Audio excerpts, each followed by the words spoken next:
My name is Tori Hilton. I'm 23 years old. And 5 years ago, my father erased my future in less than 5 minutes. No shouting. No argument. No warning. Just a decision. And the quiet understanding that I didn't matter. But here's the part that changes everything. Last week, that same man walked into my office and didn't recognize the person I'd become. But before we get there, you need to understand what happened at one kitchen table. Because that's where everything started. I grew up in a picture-perfect house in Connecticut. White shutters. Clean lawn. The kind of place people drive past and think, wow, they must have it all together. They didn't. Inside that house, there was one rule. My father's word was final. He controlled everything. The money. The decisions. Even the silence. My mother followed his lead. And my brother. He was the favorite. Always had been. Marcus was 3 years older. Louder. Confident. The kind of son my father could proudly show off. He got everything. New laptop every year. Travel sports. His own room. I got the attic. And chores.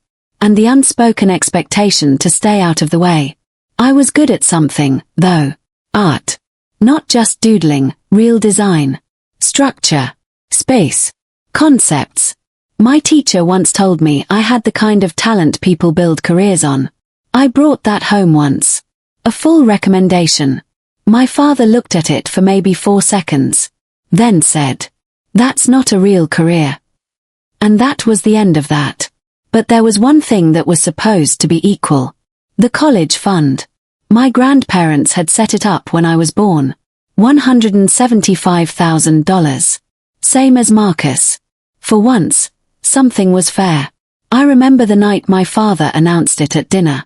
He stood there like he was giving a speech. "Both of my kids have their future secured," he said proudly. Everyone clapped.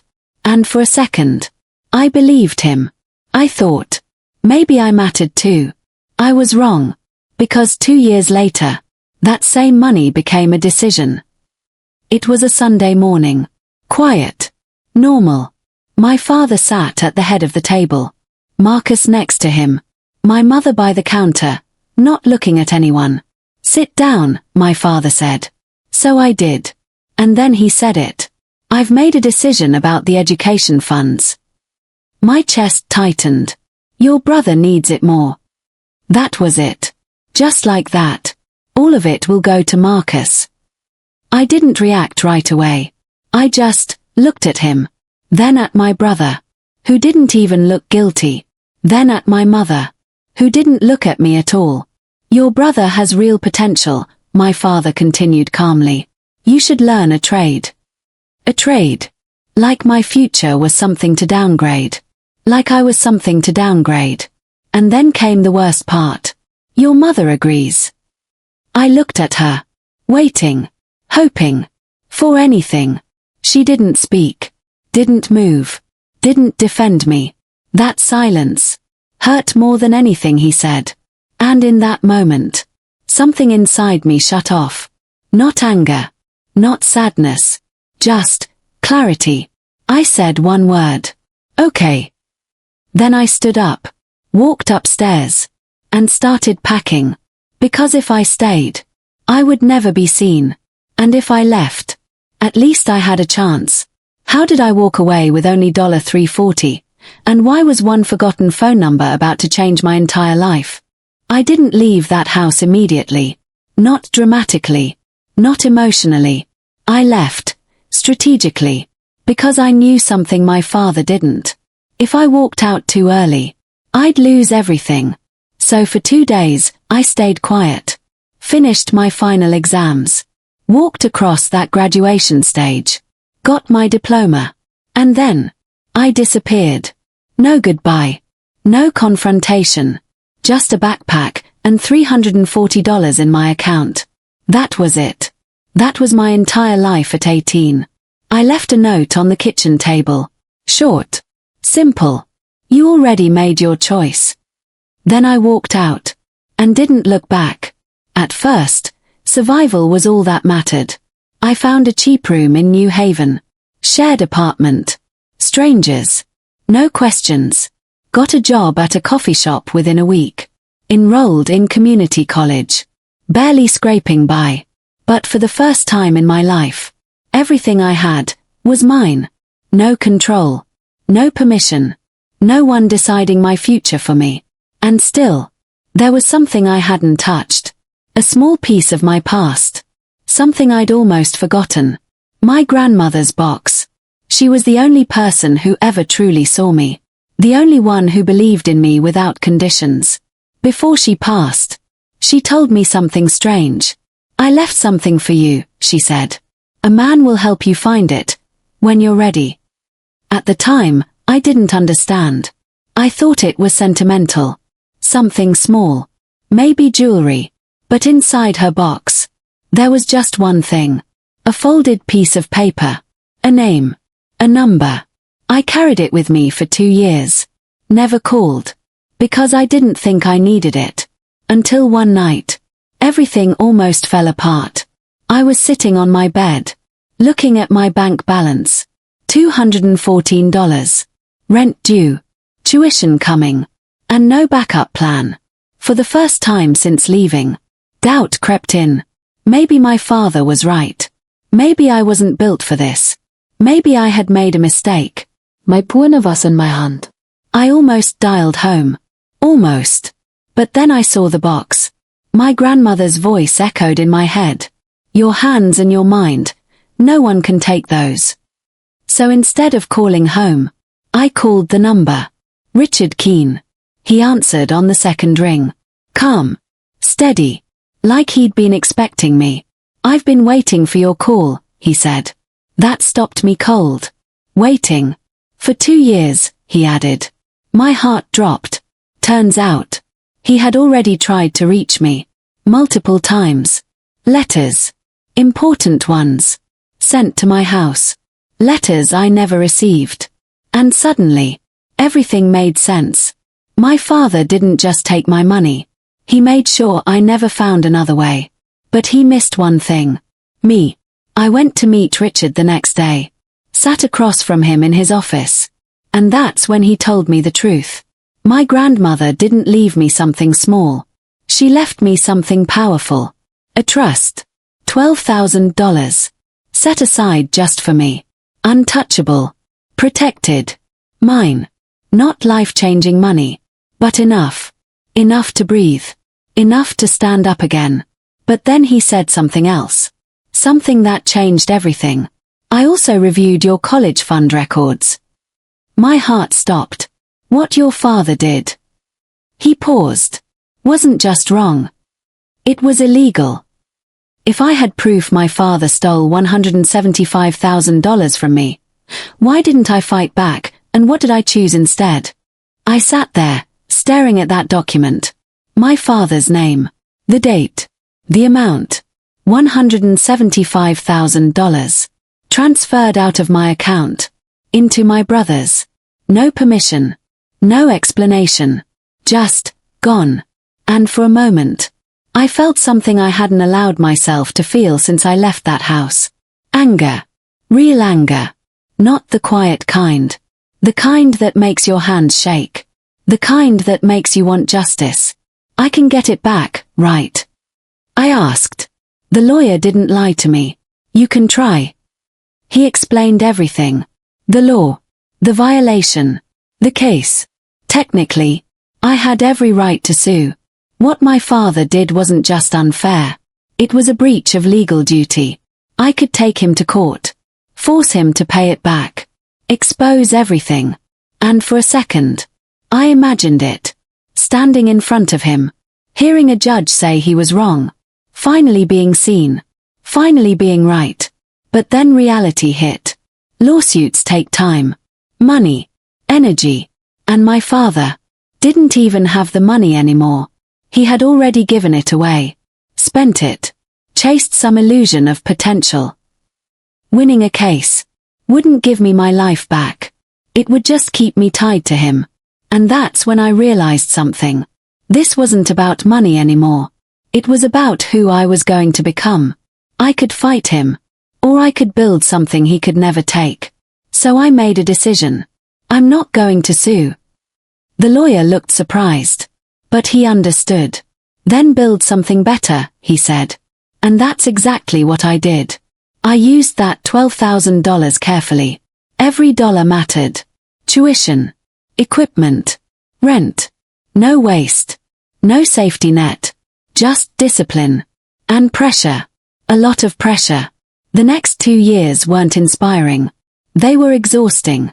Early shifts. Late nights. Constant doubt. There were days I wanted to quit. Days I heard my father's voice in my head. You don't have real potential. And for a moment, I almost believed him. But then something changed. During an internship interview, I met someone who saw what my family never did. Her name was Maggie. She looked through my portfolio. Didn't rush. Didn't dismiss. Just studied it. Then she looked at me and said, "Who trained you?" "My grandmother," I said. YouTube." She smiled slightly. "You're not trained," she said. "You're raw." My stomach dropped. Then she added, "But you're exceptional." No one had ever said that to me before. Not like that. Not with certainty. She offered me a position. Not out of pity. Out of belief. And that moment changed everything. Because for the first time, someone wasn't comparing me. Wasn't dismissing me. Wasn't overlooking me. They saw me. And once someone sees your potential, it becomes a lot harder to ignore it yourself. While I was building something from nothing, my brother was doing the opposite. Burning through everything he was given. The money. The opportunity. The advantage. Gone. And my father. Still telling everyone, "My son has potential." But here's what they didn't realize. Potential means nothing if you never earn it. And slowly, piece by piece, my life started to come together. Not perfectly, not quickly, but steadily, until one day, I wasn't surviving anymore. I was building. And that's when something happened. That forced my family to finally see me, whether they wanted to or not. What made my parents suddenly show up after 5 years, and what happened when they walked into the office I built without them? 5 years. No calls. No apologies. No "Are you okay?"